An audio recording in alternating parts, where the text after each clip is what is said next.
today we are playing Dragon Age Origins. Not for the first time, because I did try playing it about 8 years ago.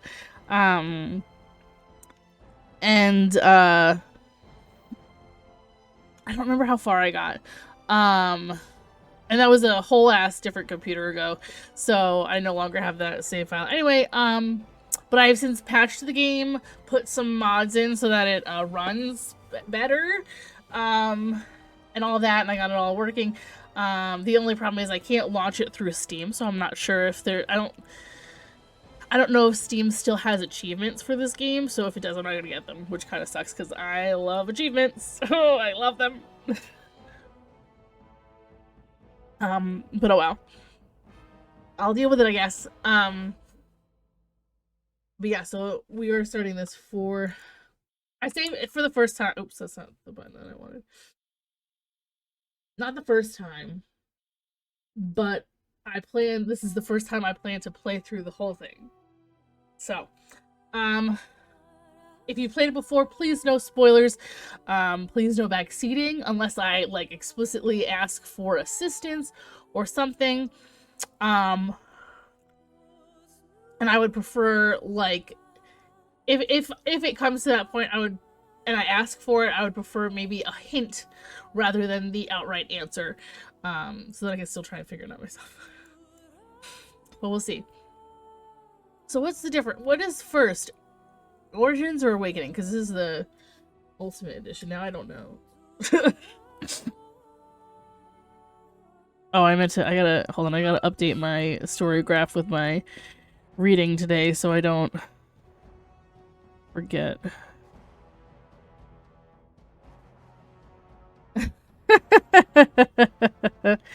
Oh, my package is gonna be here by Friday. Yay! With my bracelets and my little crystal.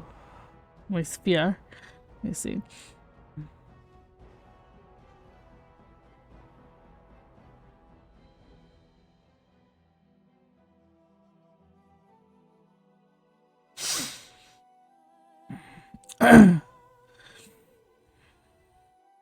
I think Awakening is technically the... Oh, it's okay. So Origins and then Awakening is after the main story. Okay. Thanks, Reddit. I need to pop my headphones off more so I can hear the baby. Because our baby monitor doesn't work anymore. So is the Golden City blackened with each step you take in my hall. Marvel at its perfection, for it is fleeting. You have brought sin to heaven and doom upon all the world. Canticle of Renedies 8:13. I want my sweater. Ooh, that sounds delightful. The chantry teaches us that it is the hubris of men which brought the darkspawn into our world. I put subtitles on. I wonder if it didn't remember. The mages had sought to they're usurp at the top, sorry. heaven, but instead they destroyed it. What kind of produce did you They get? were cast out, twisted and cursed by their Are you own gonna eat your filet corruption. mignon? I know you're kind of veggie. Sometimes. They still eat meat. returned as monsters. At least I feel you were the the last time we first talked of about the it. darks.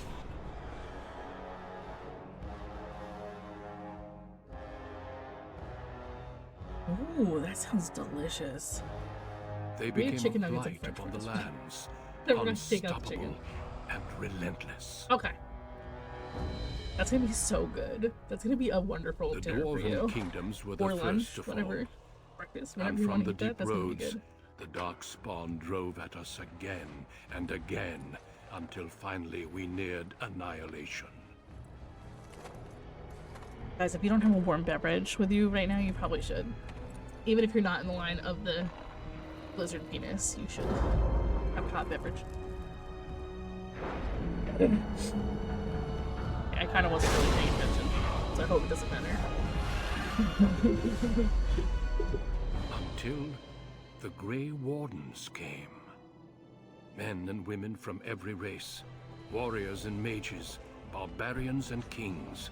The Grey Wardens sacrificed everything to stem the tide of darkness That's gonna be us, right? and prevailed. We're the heroes. Not the villains. Oh. Oh, I mean, you could probably do it without it. I cook steak without a cast iron all the time. I mean, I have a cast iron. It just really needs to be, like, cleaned real bad. It's rusty. You could do it without it. It has been 4 centuries since that victory, and we 4 have centuries, kept our that's a vigil. lot. We have watched and waited for the Darkspawn to return. But those who once called us heroes have forgotten. We are few now, and our warnings have been ignored for too long.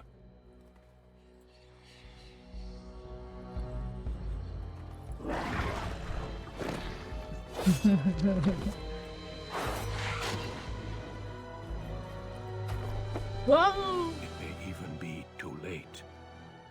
For I have seen with my own eyes what lies on the horizon. Maker, help us all.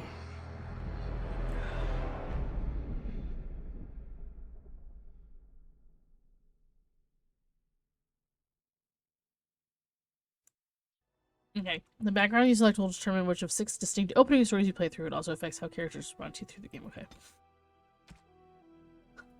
A lady. Let's see. So we could be a human, an elf, or a dwarf. Let's see. Human. The most numerous, yet the most... This is going to be the whole stream. I hope you guys do that. Oh no, Jen. Go do it right now.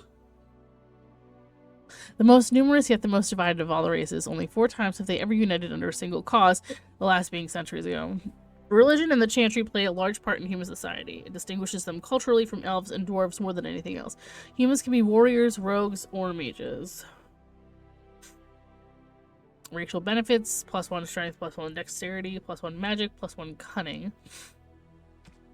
Elf. Once enslaved by humans, most elves have all but lost their culture, scrounging and impoverished living in the slums of human cities. Only the nomadic Dalish tribes still cling to their traditions, living by the bow and the rule of their old gods as they roam the ancient forests, welcome nowhere else. Elves can be warriors, rogues, or mages. Racial benefits: +2 willpower, +2 magic. Dwarf. Rigidly bound by caste and tradition, the dwarves have been waging a losing war for generations, trying to protect the last stronghold. Fair. Yeah, I could see myself doing the same. Trying to protect the last stronghold of their once vast underground empire from the Darkspawn. Dwarves are very tough and have a high resistance to all forms of magic, thus preventing them from becoming mages. Racial benefits: +1 strength, +1 dexterity, +2 constitution, 10% chance to resist hostile magic. So they can only be a warrior or a rogue.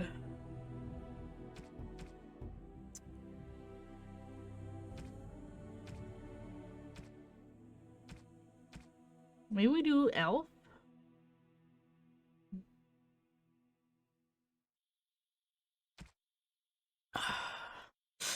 I think I want to do it as a magi. I like being ranged, kind of. But let's see here real quick. Warrior. Warriors are powerful fighters, focusing on melee and ranged weapons to deal with their foes. They can withstand and deliver a great deal of punishment and have a strong understanding of tactics and strategy. Specializations for a warrior include Berserker, Templar, Champion, and Reaver. Class benefits: +4 strength, +dexterity, +3 constitution. No, +4 strength, +3 dexterity, +3 constitution. Oh, I think, and I it should be set to easy. I did fiddle a bit with the settings before getting started today, so hopefully it stayed that way. Because I'm not great at like, I mean, I've done it in Baldur's Gate and Divinity, where you have to pause during combat to strategize and whatever, but whatever. Alright. Magi. Wielding a power is dangerous as it's potent. You know that magic is cursed for those lacking the will to control it. You anxiously await your harrowing, the one chance to prove yourself against the demons lurking within and without. Succeed or be slaughtered by the knights who ward against your kind. Oh. Rogues are skilled adventurers who come from all walks of life. All rogues possess some skill in picking locks and spotting traps, making them valuable assets to any party. Tactically, they're not ideal frontline fighters, but if rogues can circle around behind their target, they can backstab to devastating effect. Rogue specializations are Ranger, Bard, Duelist, and Assassin. Class benefits, +4 dexterity, +2 willpower, +4 cunning. Does the Magi not have any benefits at all?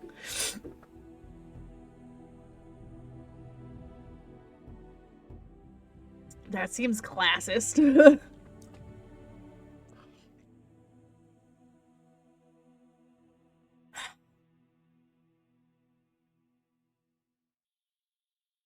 Maybe we should go with a warrior instead.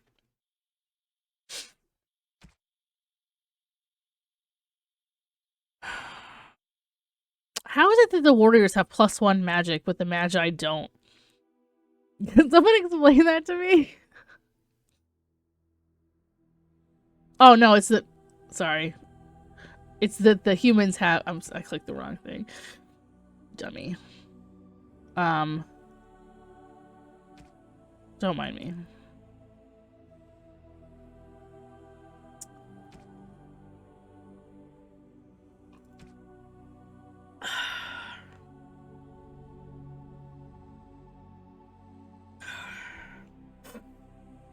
You know, maybe we'll do a dwarf warrior. Let's see, what are the backgrounds? Dwarf commoner, born castless in a land where rank is everything. Bound as the lackey and thug of a local crime lord. You have spent your life invisible until chance thrusts you into the spotlight where you can finally prove whether you'll be defined by your actions or your birth. Dwarf commoner. Dwarf noble. As the favorite child of the Dwarven king, you proudly take up your first military command, only to learn that the deadly intrigues of family and sycophants may pose a greater danger than even the battlefield. Okay, hold on.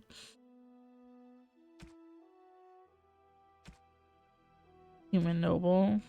Born to wealth and power, second only to royalty. You find your training in both diplomacy and battle put to the test as your brother leads the bulk of your family's forces to war in the south.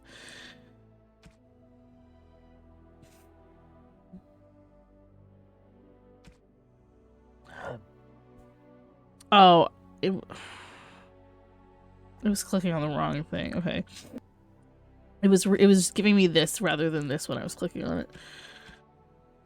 Yeah. As dangerous as I was confused as to why the other two classes got bonuses and this one didn't, but it was giving me the background info rather than the class info. The living are drawn to mages like beacons, putting the mage and everyone nearby in constant danger. Because of this, mage lead lives of isolation, locked away from the world they threaten. Specializations include spirit healer, shapeshifter, arcane warrior, and blood mage. Oh, you know what? Fuck that. That's what we're doing. But first I want to see what...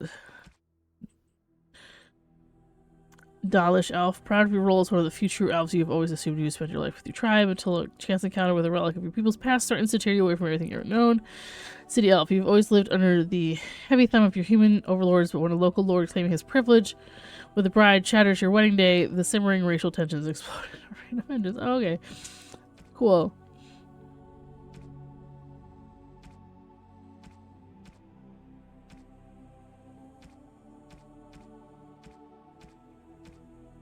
Okay. Yeah, we're gonna go with a... She's got no ass. Anyway, we're gonna go with an elf magi mage. Greetings. Okay. Oh, it's presets. I didn't realize. Okay. Oh, okay.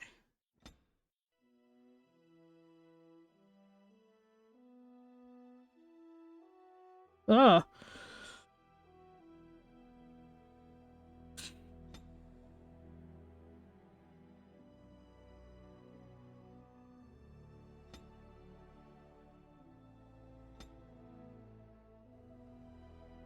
Can't even see the blush color on there. Oh, because the intensity is all the way down. That's why. Whoa.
different tattoo. Or you can have different tattoo color. You know, colors don't seem to change very much.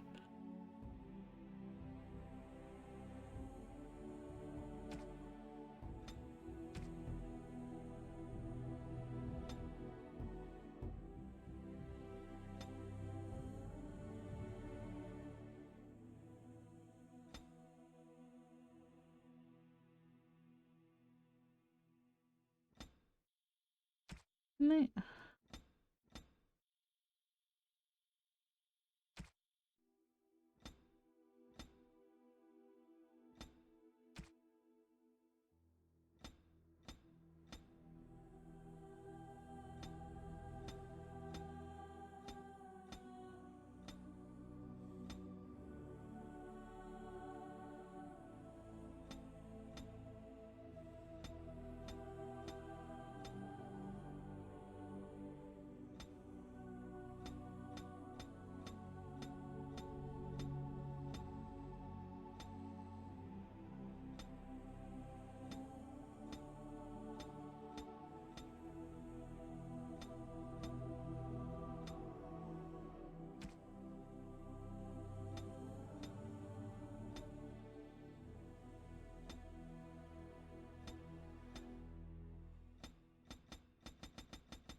I can't see a difference in her eye color.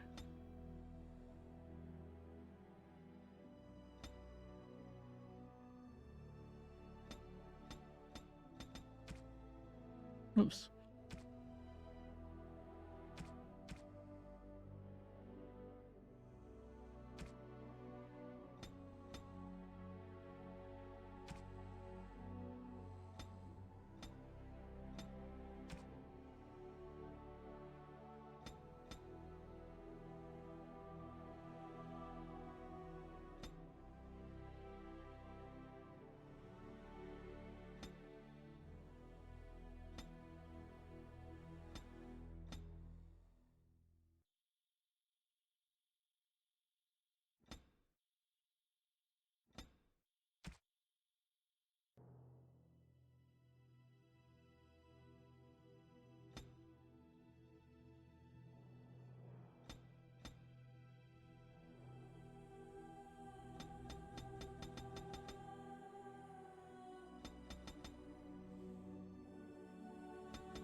Yeah, I can't see her ears.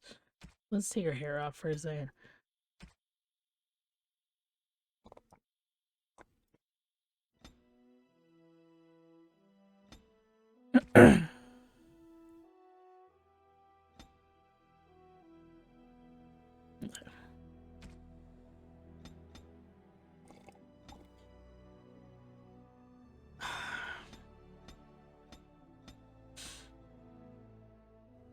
Was that the one I had? No, I don't remember.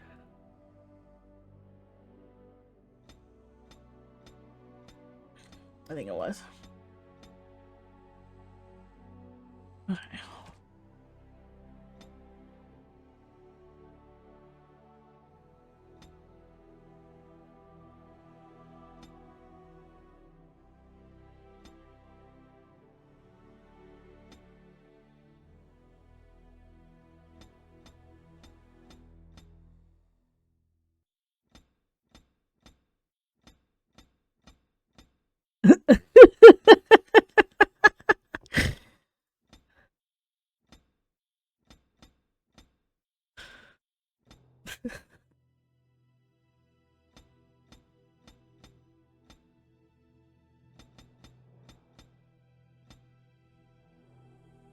Amazing. Okay. I need to come up with a name now. Because I don't want to leave it default.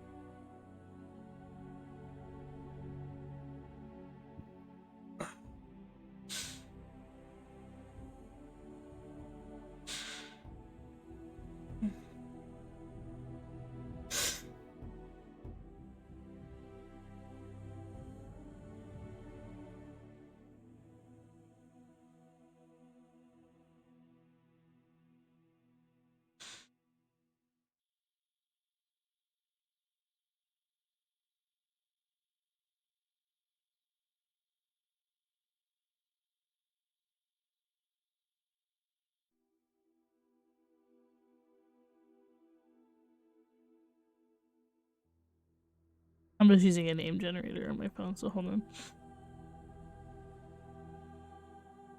Here we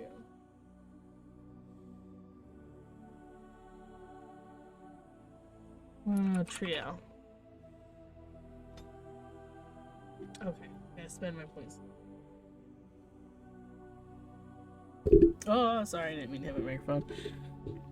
Alright, so I have 5 points to spend. Strength measures a character's physical prowess and directly affects the damage a character deals in physical combat. It also contributes to the accuracy of melee attacks. High strength is essential for warriors, in particular if they wish to wield two-handed weapons, and is nearly as critical for rogues. Dexterity. Dexterity is the measure of agility, reflexes, and balance.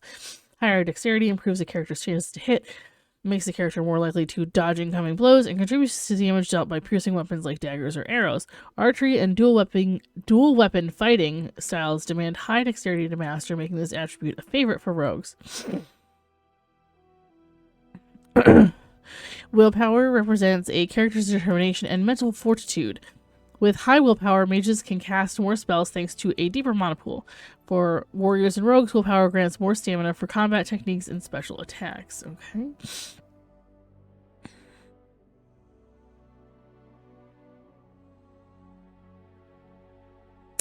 Magic is the measure of a character's natural affinity for the arcane. This attribute is crucial for mages since it directly increases a character's spell power score, which determines the potency for all spells. The magic attribute also determines how effective potions, poultices, and salves are for all classes.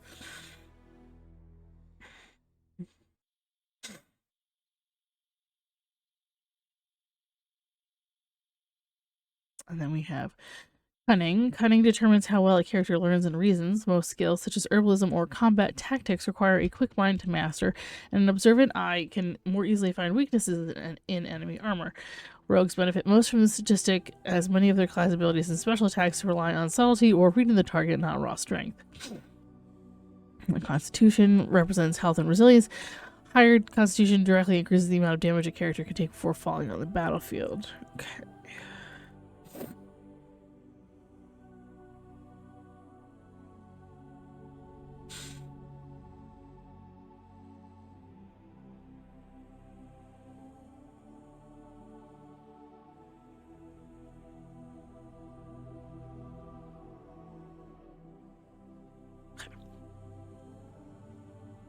So obviously our two big stats are willpower and magic as a mage, and I guess with cunning coming up as a right. Well, maybe not.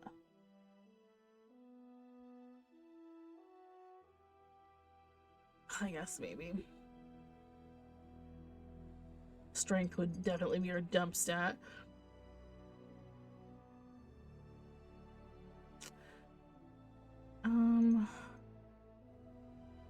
So we have 5 points. Let's up our cunning by 1 more.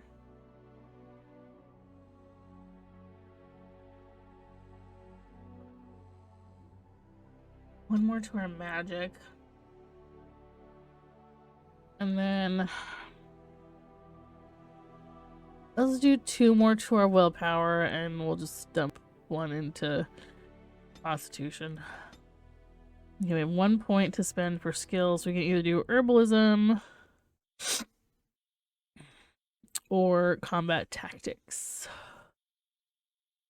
Let's do oh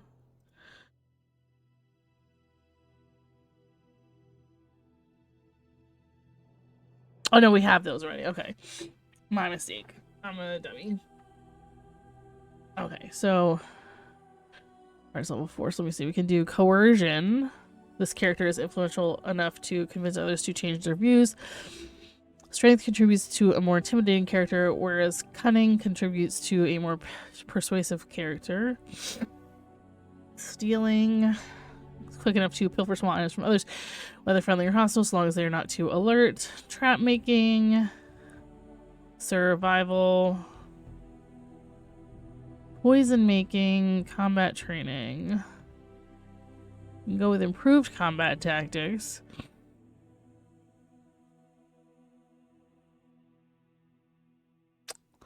Go with that. We have 2 more points to spend in spells. We already have Arcane Bolt,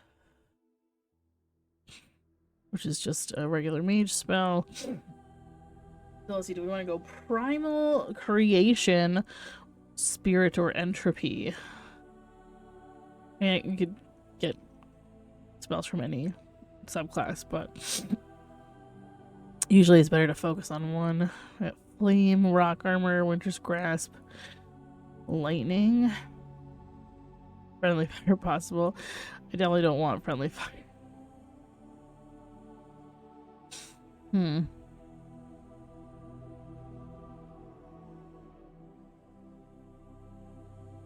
Rock Armor could be good as a squish.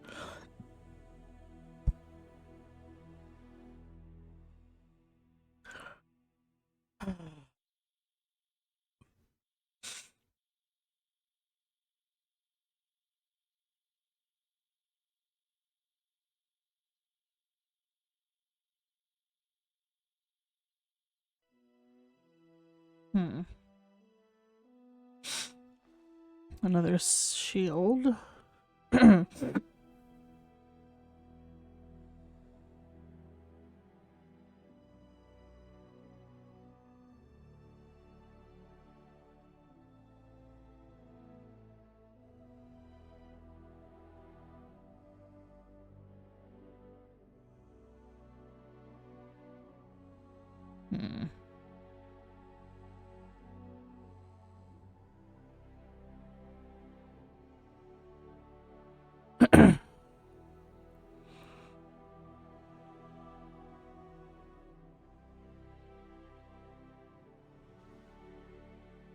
Let's go with Rock Armor and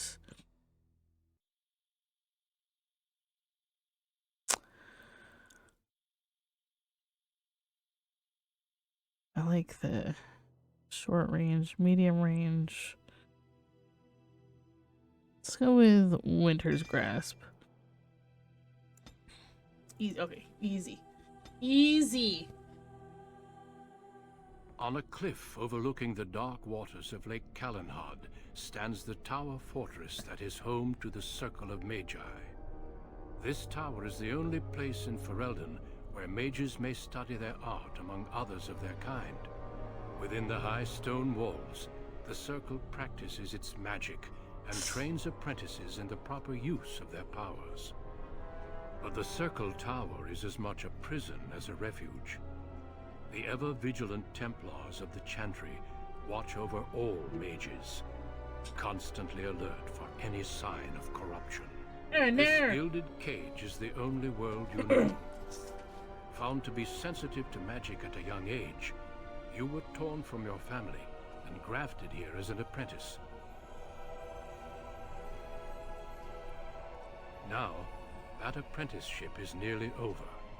All that remains is the final test, the harrowing. Magic exists to serve man, and never to rule over him. Thus spoke the prophet Andraste as she cast down the Tevinter Imperium, ruled by mages who had brought the world to the edge of ruin. Your magic is a gift, but it's also a curse. For demons of the Dream Realm, the Fade, are drawn to you, and seek to use you as a wow, what a gateway fucking into trade-off. this world. Thought it was cool, but no. This is why Demons. harrowing exists. The ritual sends you into the Fade, and there you will face a demon, armed with only your will. Okay, what happens if I can't defeat the demon? It will turn you into an abomination, Oh my and the god. Templars will be forced to slay you. Yikes. This is Lyrium, the very essence of magic, and your gateway into the Fade. The harrowing is a secret out of necessity, child. Every mage must go through this trial by fire. As we succeeded, so shall you. Keep your wits about you, and remember the Fade is a realm of dreams. The spirits may rule it, but your own will is real. The apprentice must go through this test alone, First Enchanter. You are ready. Okay, bro, shut the fuck up.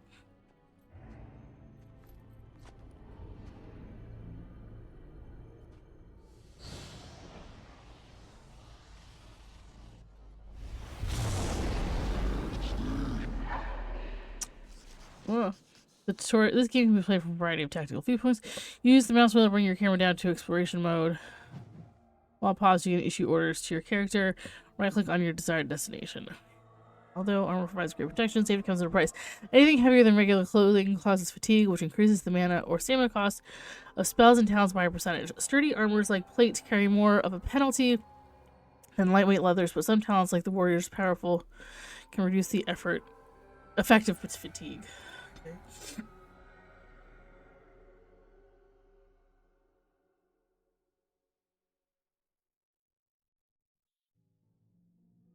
Character now has a move order. You can issue orders in real time or while paused, plus space to unpause now. So Poulture's Pass. Feast Day gifts, credits, what? New codex. Ranks, the harrowing.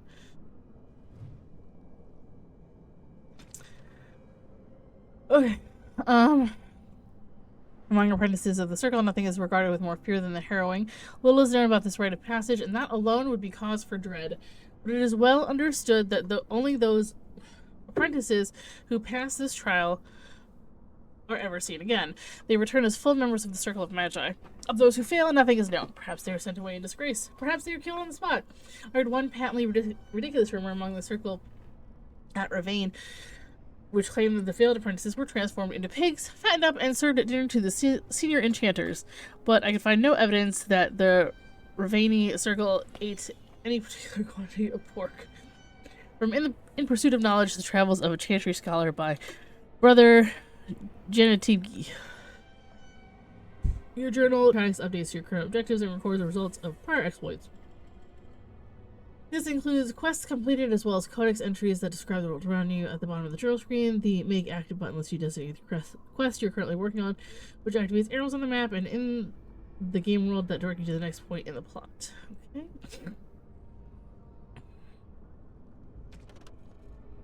Characters. What is this? Okay. Knight Commander Rigor. Magic is a gift, but it's also a curse. The Circle of Magi has trained you, and we Templars of the Chantry stand vigil to ensure the training is adequate. Adequate.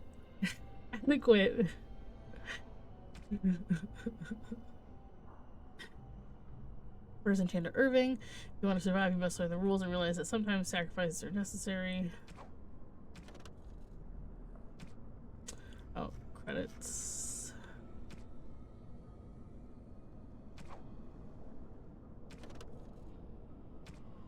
Use the WASD keys to explore the world. Alternately right-click on the ground to select destination.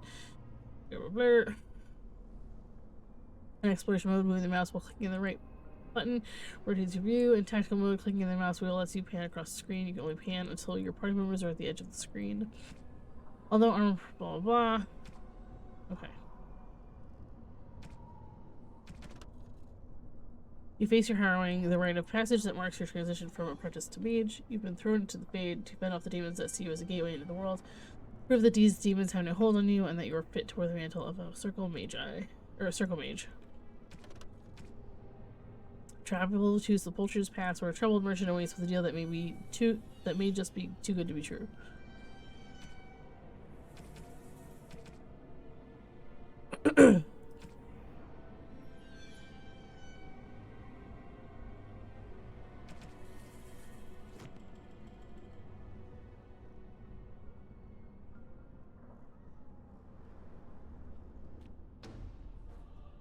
Oh, you're in a combat situation. Oh, a disturbing statue. Zoom out in combat to get a better view of your situation. You can also pause technical preparation by pressing space. What is that?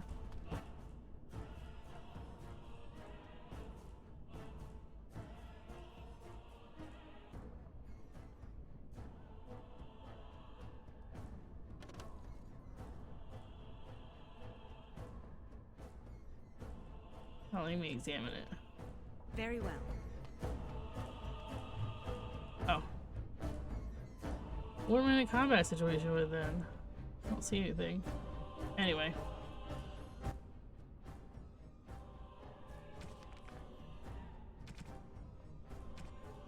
Beyond the Veil, spirits and demons. It is challenging enough for the casual observer to tell the difference between the Fae and the creatures that live within it, let alone between one type of spirit and another. In truth, there is little distinguishes them, even for the most astute mages.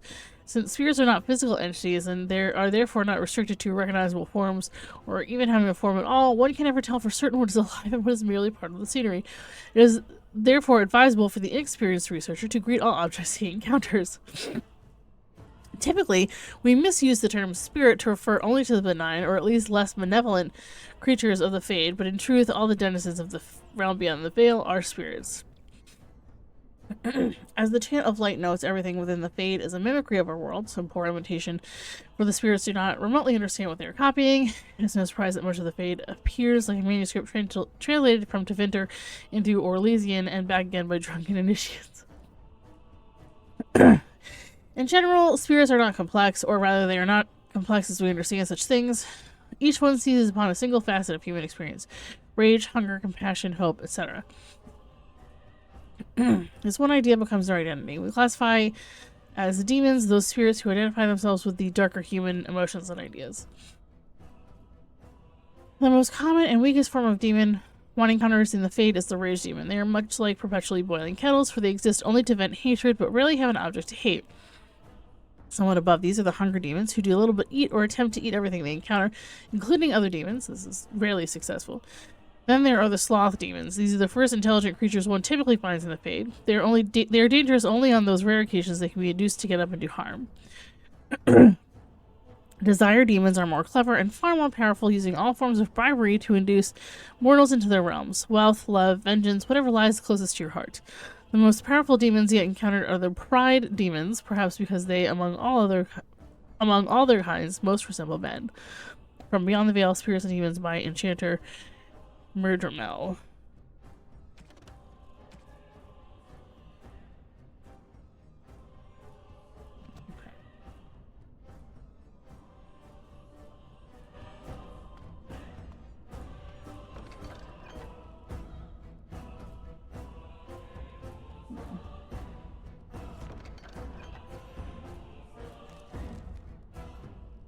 To unequip, drag an item from its icon on the left side of the screen back to your inventory.